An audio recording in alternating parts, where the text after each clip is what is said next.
Let me first thank the organizers for inviting me here. I'll be talking to you about training in the Moire superlattices at finite carrier density. And as I go on, I will tell you why that last thing is kind of important and so on. I will talk about twisted bilayer, and towards the end, I will just tell a little bit about twisted double bilayer and what happens there. So let's get started. Okay.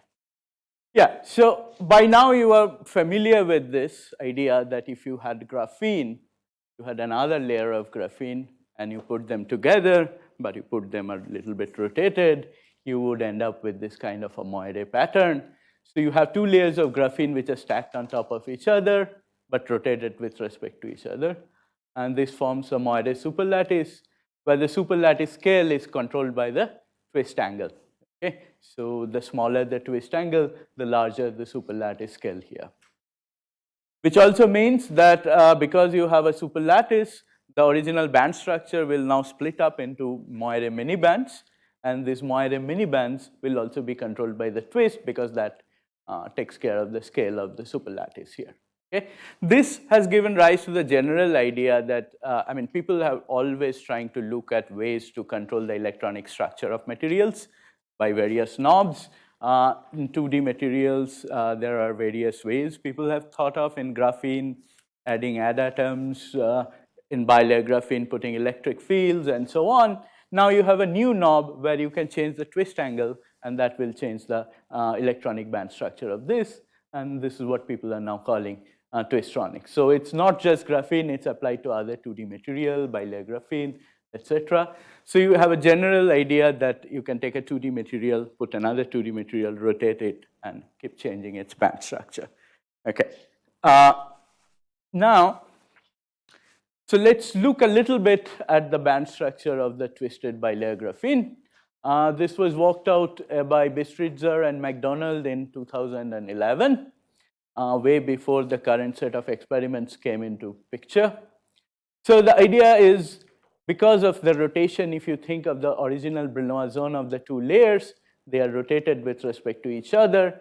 So that gives a momentum wave vector between the two Dirac cones in the two original layers. Okay, and now if you tunnel couple them, this tunneling is of course changing with distance, and you have to take its Fourier components. So what you end up getting is a minimum 8-band model. And how do you do that? You basically say, well, if I can change by del QB, which is the delta K, or just difference between the two Dirac points, then I can also take the original lattice wave vectors, and then I will have these two other wave vectors here, QTR and QTL, that's what they're called. So the minimum model would be taking something at K, and again taking something at K plus QTR, QTL, and QB. Now each part has a 2x2, which is for the graphene. So that's the HK of theta, which is rotated by the angle theta from the original graphene Hamiltonian. And then you have these tunnel couplings which lead to the coupling this K with K plus QB, K plus QTR, K plus QTL. Okay? And then this U matrix you can take in the following form. It has, you basically take two kinds of tunnelings. One is a tunneling between A and A sublattice, or a B and B sublattice. And U prime is the AB interlayer hopping. And then you can show that this U0, U1, U minus 1 can be simply written as U prime with this e to the power I 2 pi n by 3, and then U, and again the same thing. Okay? So this is your Hamiltonian, and this would give you an 8-band model. This is what Bistritzer and McDonald worked out in 2011. Okay, but of course the question is that what you actually have is the full graphene Brillouin zone, now tiled by this small Moire Brillouin zone that I have shown you here. Okay, this is basically of the order of delta K. And so, however, if you want to do this, especially for small angles, it's a very arduous task. It's a huge number of dimensional matrix that you have to keep. So what McDonald and others showed was that, well, you take the first one and you take these three. This was McDonald's original model that had a 4 k-point vectors and then had 2 by 2, so 8. Well, you can go to the next one and you can go to the next one and you can keep on increasing. And the idea is that you don't need to increase all the way through connecting to the full Brillouin zone to get the low energy band structure correct. That was the biggest thing there. That in their case, they probably looked at about some 60 or something odd bands. So in this way, you can keep on adding larger and larger dimensional matrices. And you stop by saying, I want the low energy bands dispersion correct to some accuracy. Okay. In our case, we stop at 0.1% accuracy, which is like about taking about 100 bands. So 100 by 100 diagonalization is not that much of an issue. There is a lot of confusion in the whole literature about what to use as U and U prime. You know, for example, Ashwin's chiral model, U I think is 0, and then he starts perturbing away from that point. Various people have used various different values for this. We will take these values in all our calculations from this paper by Cascino, where U over U prime is about somewhere around 0.7 or something like that. Okay? That's, these numbers keep fluctuating if you look at different band structure papers that are already out there. But the ratio is roughly between 0.6 and 0.8. That's more or less what people have agreed on. Okay, so with this, now if you solve, you will see that you have a huge number of bands, but you have 2 bands you can focus on. This is at a 5-degree twist angle, so you can see that the lowest band is has a pretty large bandwidth, about 500 MeV. By the time you get to 1.05, you can see that this has become very, very flat band, and this is the flat band physics that we would be interested in. Okay, so if you focus on the lowest energy band, what you will see is that there are certain twist angles where the bandwidth shows the minimum, and this would be called the magic angle. Or alternatively, you can look at the Fermi velocity at these points and say that the Fermi velocity flattens out at these angles. And the first magic angle is around 1.08 degree with our set of parameters. You change the U and U prime slightly, you will get slightly different answer. There's issue with writing a tight binding model for the low energy band in each valley separately, and this has been worked out by various people, Ashwin and Senthil. And this is, of course, not our work. There's been a huge amount of work, including Bistritzer McDonald's, Lopez de Santos, Vishwanath, Bernevig. I'm probably missing a lot of them. This has been now quite established that if you have a small angle around 1 degree, you will have a very flat band in this system. Okay? So here is one way of looking at it. Here is basically what we are plotting is the bandwidth. This is just a calculation a student did. And you can see that it has a minimum at 1.08. That minimum is not 0, it's about 1 MeV here. Okay? So the obvious question that various people have raised is, okay, flat bands, strong correlations should be an interesting place to look for strong correlation physics. Let's go through the phenomenology a little bit of what we have seen in the experiments. This is this paper from Pablo Reyes' group. What you see is that you talk about something called NS over, this is something that we will keep using throughout the talk. NS is the density at which you completely fill the lowest energy band, okay? It is basically the density at which each superlattice has 1 electron problem, okay? 1 extra, whatever was there. Okay, so what you see is that this is conductance, and you see that at NS, this is in units of NS over 4. So this is NS over 2, which is half filling in this superlattice in this band, Moire band, and then you have a reduction in the conductance. So you have a insulating behavior at half filling, which reminds people probably of something like high TC at some point. But then you also have this behavior at 3/4 filling. Again, here at half filling, you have something very drastically reduced, again at 3/4 filling, and then at full filling, if it's of course a band insulator, you have filled up the band, and that's a band insulating behavior. Okay. So this is definitely not explainable by a simple band theory, and there's some sort of correlation effect coming at half filling. Even more interestingly, when they moved away from half filling, this is basically where this point would be. They saw that at low temperature, the system goes superconducting. Okay, I should warn you a little bit here. If you look at the color scale, it says mott and so on. One has to be careful about what the origin is, and also careful about the fact that this is actually a kilo ohm scale and not a mega ohm scale, as you would expect in a proper insulator. So it's relatively insulating system there. Whether 4 kilo ohm you are happy to call an insulator depends on your test. But definitely there's more insulating behavior happening, and then over a dome-like region, you have a superconducting. And of course, those of us who had started our career with high DC, this basically looks very familiar, although there are a lot of differences coming in. And here are things at two different angles. You can see that at a different angle, this insulating behavior pinches off, and you basically get a superconductivity. Okay, so question is, okay, how to describe this, how to describe an insulating behavior, how to describe a superconductor. These are things that we have not yet completely figured out. There's also another set of phenomenology where at 3/4 filling, you see that there is hysteresis in RXX and RXY, and basically you see an anomalous Hall signal, which is basically peaked at around 3/4 filling.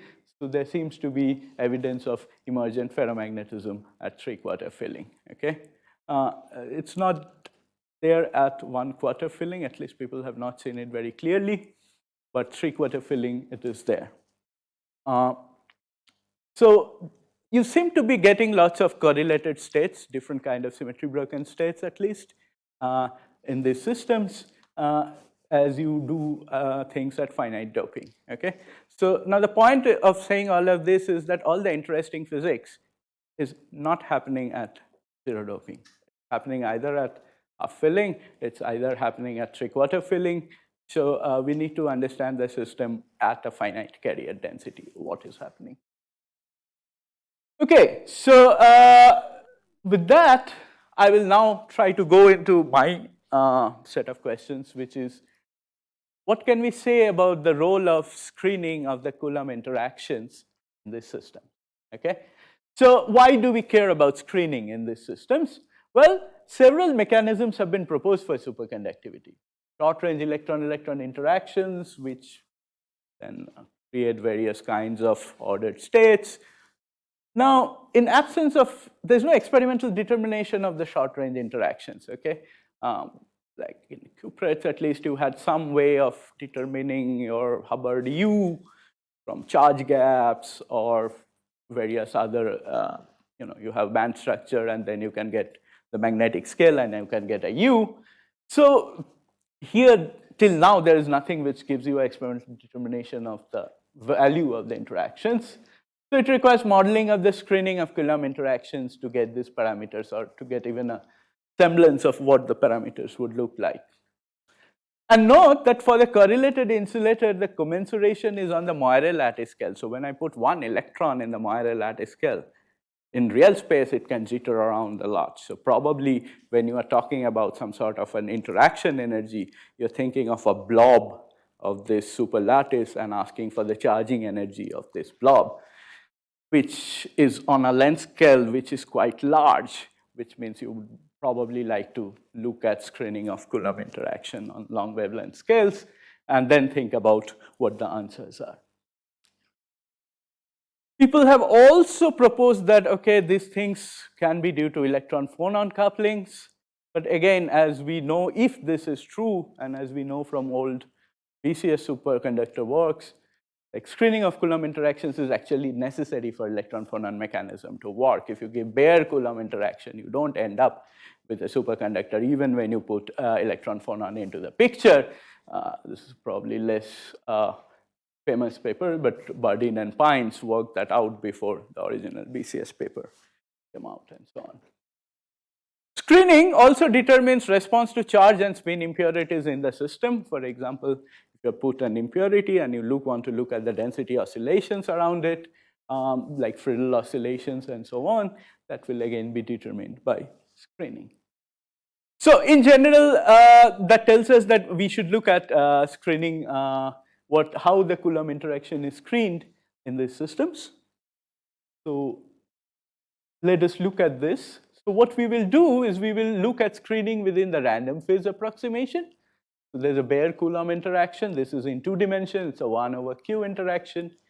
Then there's a screen Coulomb interaction where there's a denominator which is related to the polarization function. Okay, so we are going to talk only about static screening, and the polarization function is this complicated beast. So there's a summation over all band indices. You get the dispersions of the bands here, you get the Fermi function here, and you get the wave function overlap in this large dimensional matrix. So this is the whole thing that you would like to calculate and understand to see what kind of screening you are getting. Okay, so there is something known in the literature as constrained RPA. People have worked on it. And that is basically you take this model, you take the polarization, when you are summing over the band index, leave out the lowest energy bands. Okay? Take everything else as part of your screening, and that's basically called a constrained RPA. Okay? So because you will soon see data which has RPA and constrained RPA, so I just wanted to mention that. So here is a calculation by Lischner and others. This is a RPA polarizability now as a function of momentum, static screening, okay? And this is what you call a CRPA. So this is where you leave out the low energy bands, okay? One thing I want you to notice is that in both cases, as Q goes to 0, the polarization goes to 0, okay? And that's because you don't have any density of states in your system, okay? So if the polarization goes to 0 as Q goes to 0, you see that this guy is essentially at the longest wavelengths given by 1/q, okay? And you will end up with something which simply again gives you back a long range interaction. So if this is all that you have, okay, then you are forced to deal with a long range 1/r type interaction even after the screening has been taken into account because at Q equal to 0. So if you do take into account the low energy bands, you get a peak at some value of Q. This leads to some oscillations in the interaction. But what you see is that the other thing to look at here is that if you look at these values somewhere here, it's basically you can see that the low energy bands dominate the RPA contribution. So the thing that you got by taking them out is way, way too small. But in any case, both goes to 0. There's also calculation by Van Hala and Lodpole, where they have again looked at RPA polarizability and constrained RPA polarizability. Now, all of these calculations are at 0 density, okay? Which basically means that if you go back to these bands I had, your Fermi level is exactly here, essentially no density of states, and that's the calculation that people have done already, okay? So what we set up to do is to ask, okay, what happens if we now take the calculation to finite carrier density, where all the action is, and what does screening give us, okay? To look at finite carrier density, you will see that you have basically 2 kinds of processes. One process where you had some bands which are completely filled, some bands which are completely empty, and you're basically making transition between these bands, and that's the denominator that comes here, okay? These are called interband processes, and at Q equal at 0 density, they are the only ones that are present there. There's nothing else. However, here the Fermi level will be placed in the first band, and so I can make transitions from just inside the Fermi surface to outside the Fermi surface within the same band. That's called the intraband polarizability, And this object, of course, because of a finite density of states, gives a finite pi of 0, and this will now lead to exponential screening. Okay, so just with the other thing, you will not get an exponentially decaying effective interaction at all. So once this is set, let's look at some data. Okay, before going there, maybe I should just orient you. This is the data where you can analytically calculate it for single layer graphene. That's the black line, and red line is the bilayer graphene, the standard single layer graphene, standard bilayer graphene, no rotation. Okay, this is the intra-band, this is the interband, and this is everything taken together. Okay, and for good measures, we have added, this guys had added here the 2D electron gas answer. What you see is that at 2kF, there are all sorts of singularities. This comes from backscattering effects, and these basically singularities to this so-called 2kF singularities control the Friedel oscillations, RKKY interactions, etc. that we talked about. Okay. I want to talk a little bit about one more case, because you might see something similar here. As Mandar pointed out, that if you take bilayer graphene and put an electric field, okay, you split up the bands.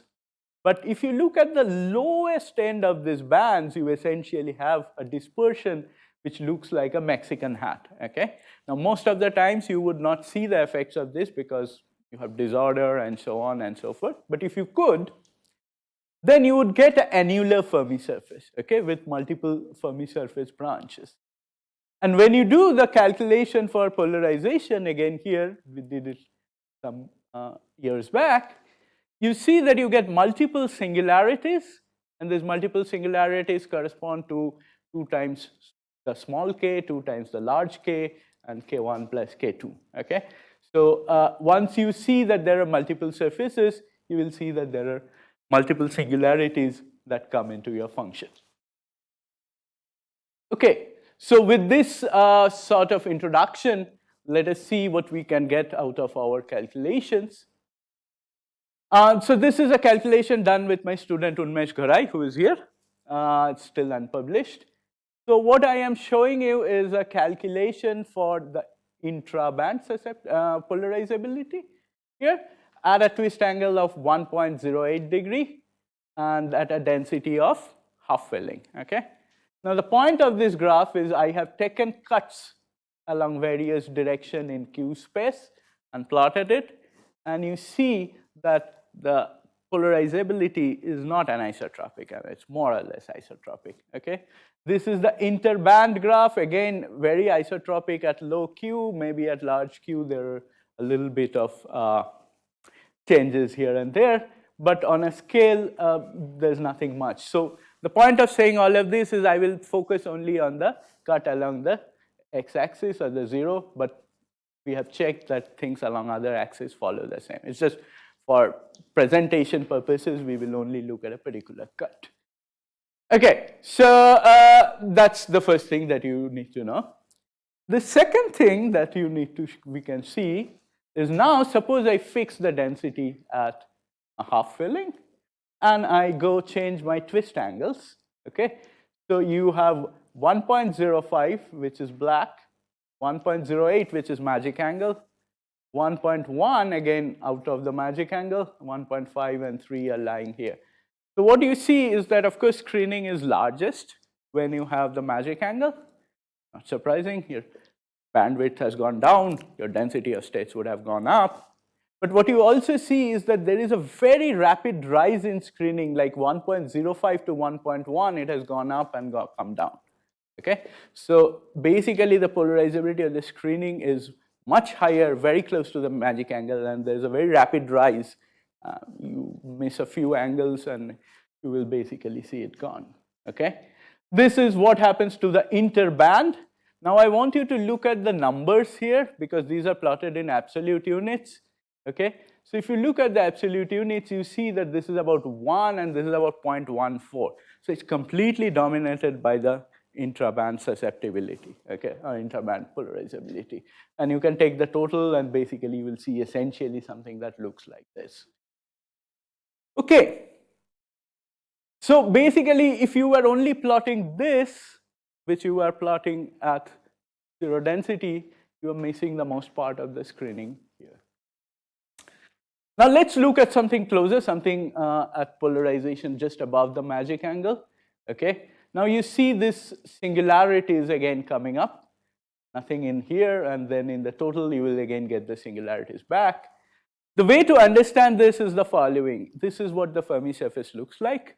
So you can see three curves here, 0.3, 0.5, and 0.7. They correspond to ns over 4, ns over 2, and 3 ns over 4. Okay, so if I take ns over 4, you see that there is a section which is almost parallel with a wave vector like this, and this is essentially the wave vector where you get this singularity. There is a part which is parallel, basically the size of this neck, which is essentially something here. Now, as I increase density to ns over 2, this increases, okay? And then, so you can see that the next guy, this guy has gone here, this guy is coming back here. And at 0.75, it has actually reversed. This is smaller, this is larger. So these are the two scales that basically give rise to the peaks in your polarizability function here. So we understand them in that way. Now just remember the shape of the Fermi surface. These channels are the Fermi surface, okay? Now if you go to magic angle, things have of course gone up, but you see that at least in one of these cases, you have lost, you are basically almost seeing essentially one singularity instead of two, okay? This has gone up, and then you can see the whole thing, and that is because your Fermi surface now looks like this. The Fermi surface has pinched off. So this fat neck thing that you were getting has now basically pinched up here, and so you don't see the second singularity. This is the other thing, that near the magic angle, the Fermi surfaces look very different from what you have slightly away from the magic angle. Okay?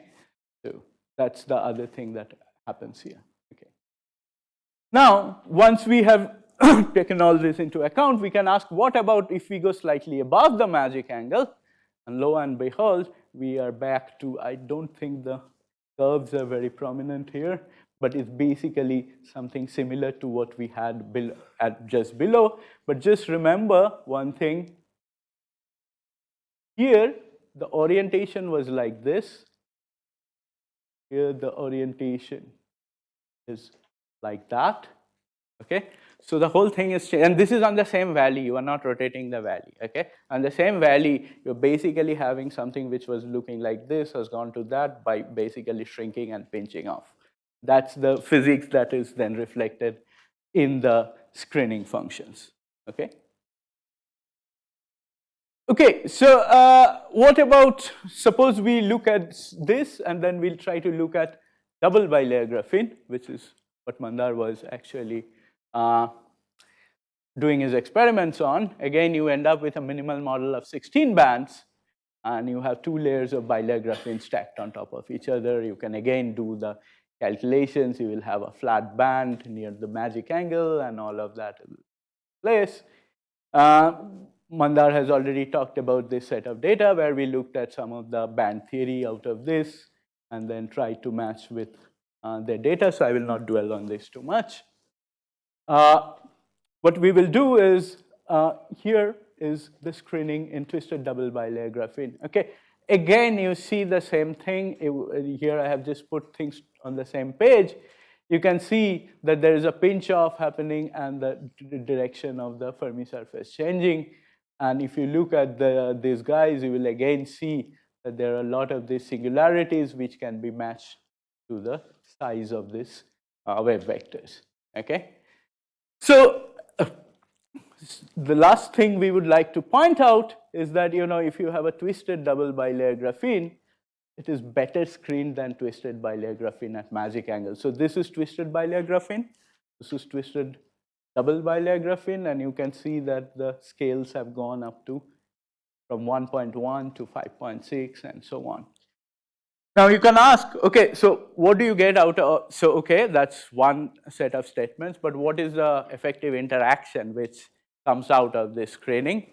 The effective interaction, if you take this screening carefully into account and you take either the Thomas Fermi screening by taking this value and so on, effective interaction over bandwidth comes out to be 0.1 to 0.4, okay? Which is, of course, very different from what you get when you don't take into account the screening at the finite density, because then, of course, you end up with a very large value of Q over W of 7 or 8 or something like that around these points. Okay, so good, I guess I'm almost okay. So we have calculated the screening at finite carrier density in twisted bilayer and double bilayer graphene. And bilayer graphene screening rapidly increases around the magic angles at finite doping and shows a peak. The Fermi surface topology changes at magic angle, corresponding changes in the singularities of the polarizability. And the screened interaction in this case is weak at ns by 2, U over W ranges from 0.1 to 0.4. Okay, and twisted double bilayer graphene is better screened than twisted bilayer graphene. Most of all the work in this has actually been done by my student Unmesh Gorai, who is the audience. And there are some other projects on double bilayer graphene, where my postdoc Priyanka Mohan is working on them. Thanks.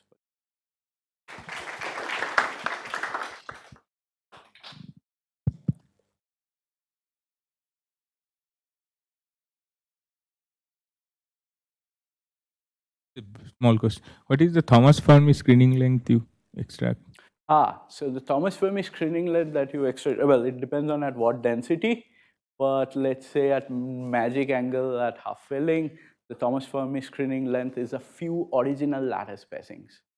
It's way smaller than the Moire scale or the Moire lattice scale. About 4 lattice spacings. Can I ask you a question about numbers, which you very briefly said U over W is a 0.1 to 0.4. Yeah. Is that statement for twisted bilayer graphene at the magic angle at half filling? Yes. And W there is what, 1 millivolt? So U is some immeasurably small number. U is because it's so well screened. Well, now, where did I get the 0.1 to 0.4? Yeah. Okay. So as you saw, the screening changed quite a bit as I went from Q equal to 0 to the Moire lattice scale, right? QD, the Moire Brillouin zone. Now you can ask, when I'm taking QTF, usually I'm taking the value at Q equal to 0, right? And putting it as a QTF, doing the Fourier transform to get some value out of that. So that would be the 0.1. If I take the value at the bottom, I just say, look, everything must be lying somewhere in between. I get a value of about 0.4. I see.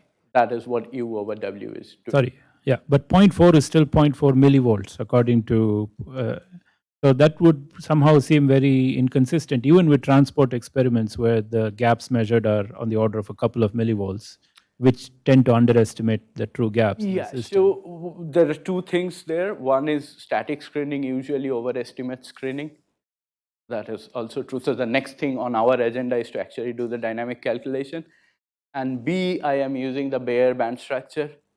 I would like to use at least a Hartree-Fock corrected band structure so that, then you are probably looking at a more apples to apples comparison. But with the Bayer band structure, but I think the main thing that will push it up is actually introducing dynamic screening. Static screening always tends to overestimate screening. Even in 2D electron gas, it overestimates. Okay, thank you. In most experiments, there's a gate about a nanometer away from the bilayer. Yeah.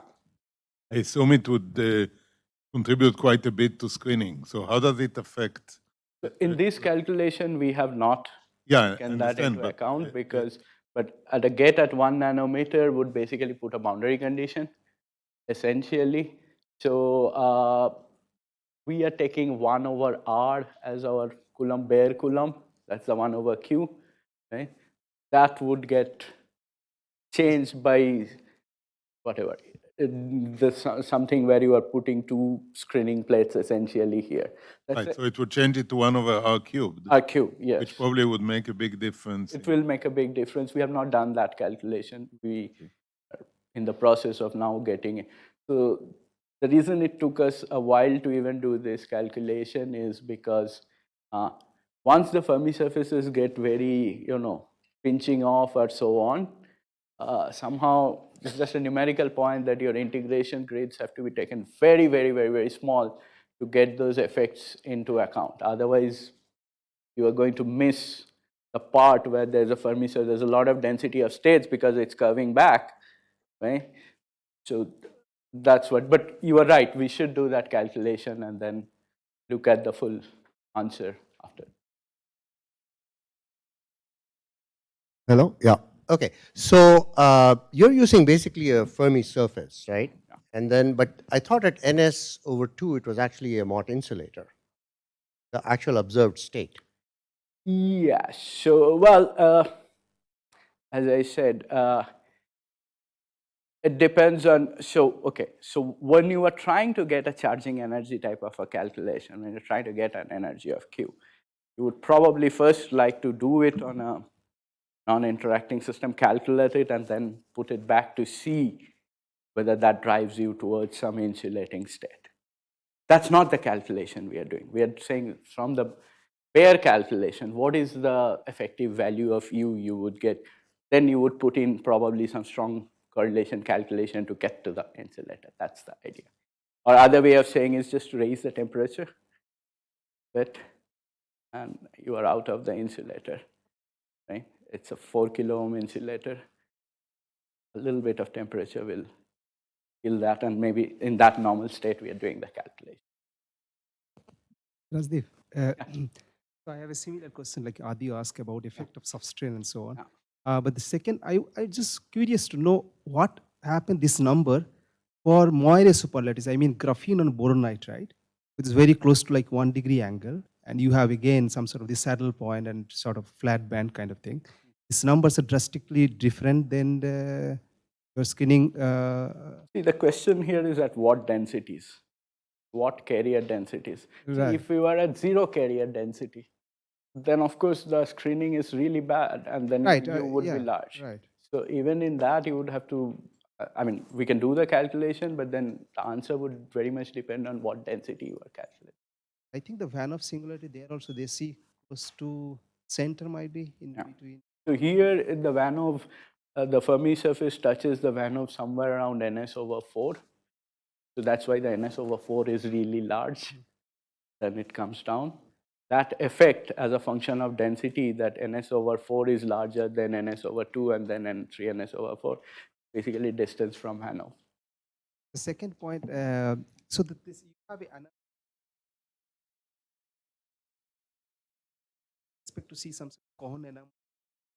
This would lead to corresponding cone anomalies. This would lead to corresponding oscillation frequencies in Friedel oscillations. So I don't know if they are, I mean, of course, doing Friedel oscillation measurements are not very easy, but STM people have looked at it, I guess.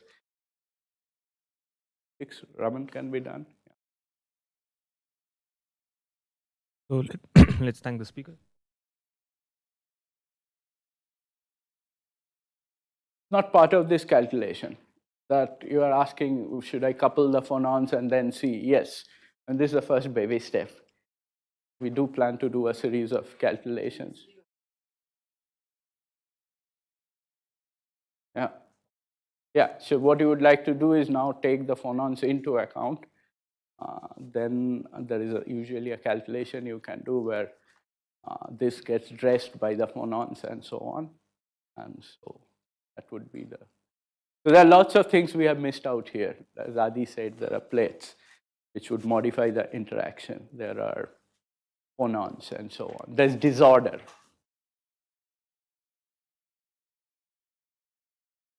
Okay, so let's thank the speaker and for lunch. So